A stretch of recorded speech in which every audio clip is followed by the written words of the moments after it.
Today, we're going deep behind the scenes of the stores you shop at every day. We're going to pull back the curtain on the invisible engine that's constantly working to make sure the products you want are exactly where you expect them to be, when you expect them to be there. You know the feeling, right? You go to the store, you've got that one specific thing on your mind, and the shelf is just empty. It's so frustrating.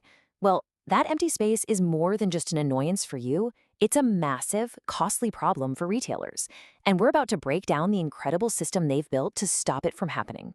See, at the heart of all this is a constant, super high-stakes challenge.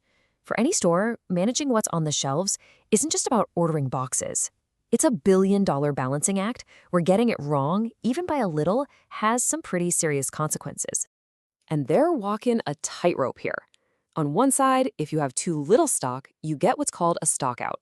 That means lost sales and, let's be honest, annoyed customers who might not come back. But if you swing too far the other way and order too much, well, now your warehouse is overflowing, you're paying a ton for storage, and you've got cash tied up in products that are just sitting there. Neither one is a good look. So how in the world do they find that perfect sweet spot? Well, they basically have to become data detectives. The first step is to gather every single digital clue left behind by every product, every purchase, and every delivery. And these are the raw clues they're working with. You've got data coming from everywhere. The cash register, the inventory logs in the back room, even the calendar to track holidays. Each one is like a little digital breadcrumb. By itself, one piece of data might not tell you much, but when you start putting them all together, a really clear picture begins to form. Okay, so this is the roadmap. This is the entire game plan from start to finish. You start by collecting all those raw clues. Then, you run what's called an ETL pipeline. That just means you extract, transform, and load the data to get it all clean and organized. From there, you can figure out the important metrics, and that's what feeds the demand forecast. After that, you model the risk, and finally, the system actually generates the orders to restock the shelves. Let's dig into that forecasting part, the crystal ball. This is where it gets really cool. Using all of that past data, the goal is to build a kind of digital crystal ball, a forecasting model that can get incredibly good at predicting what you, the customer, are going to want to buy in the future. Now, to make that crystal ball work, we have to understand this one critical idea: demand during lead time.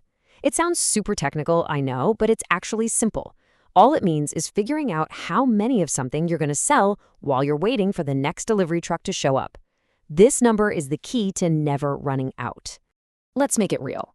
Imagine your store sells about 5 shirts a day, and you know it takes your supplier 10 days to get a new shipment to you. That 10-day wait, that's your lead time. So you just do the math. 5 shirts times 10 days, you need to have at least 50 shirts in stock to cover all your sales while you're waiting. Simple, right? That's it. That's demand during lead time. So just how accurate can this digital crystal ball really be? Well, the forecasting model we're looking at spit out this number. But what does 12% actually tell us? That 12% is actually the error rate. It's something called the mean absolute percentage error, or maybe. But all you need to know is this: it means the forecast is about 88% accurate. And in the chaotic, unpredictable world of retail, an 88% accuracy rate is absolutely incredible. That's the kind of precision that makes this whole system work. Okay, so now we have a killer forecast. The next step is to use it to build an automated alarm system. And this isn't an alarm that tells you after you've run out of stock. Nope, this one goes off before it happens, to prevent it entirely. And the heart of that alarm system is something called the reorder point. Just think of it like a tripwire, or like the low fuel light in your car. For every single item in the store, the system calculates this magic number. The second the number of items on the shelf drops below that point, an alarm goes off automatically, telling the system it's time to order more. And using that reorder point, the system can instantly sort every product into one of these 4 risk categories. This is just brilliant because it lets a store manager see at a glance what's healthy, what they have way too much of, and, most importantly, what's about to run out and needs their attention right now. So it all boils down to this one really simple but powerful rule. The system is always checking, is the current stock level below that tripwire number? If the answer is yes, it doesn't just wave a red flag. It instantly calculates the exact number of units they need to order to get back to a safe level. Look, you can have the smartest data system in the world, but if a real person can't quickly understand it and use it, it's pretty much useless, right? And that's where the final piece of the puzzle comes in, a dashboard that makes all this complexity simple, visual, and ready for action. So let's take a quick tour. Page 1 is like the 30,000-foot view, the mission control for an executive. It gives them that high-level snapshot. How are we doing overall? How much money are we losing from empty shelves? It's the big picture of the business's health. Page 2 is where the analysts go to check on that crystal ball. Is the forecast accurate? Are we seeing any new trends? Did that big holiday promotion actually work? This is how they fine-tune the system and get even smarter over time. Now, page 3. This is the hotspot map. This is where you see where the fires are burning. It answers the most urgent questions. Which specific stores are in trouble? Which products do we need to order, like, right now? It lets managers focus their energy exactly where it's needed most. And finally, all of that work leads to this, page 4. This is the action plan. It's a clean, simple to-do list for the inventory planners. It tells them exactly what to order, for which store, and precisely how many. It takes all that complex analysis and turns it into a simple set of instructions.